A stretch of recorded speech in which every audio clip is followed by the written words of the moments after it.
थोडी सागर निळाई, थोडे शंखनी शिंपले, कधी चांदणे टिपूर तुझ्या डोळ्यात वाचले.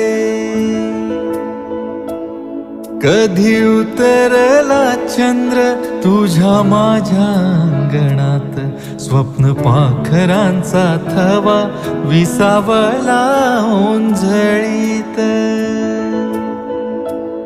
कधी काळोख भिजला, कधी भिजली पहाट, हुंकारला नदी काठ, कधी हरवली वाट. वाऱ्या पावसाची गाज काळी भासतच दाट, कधी धुसर धुसर एक वादळाची वाट.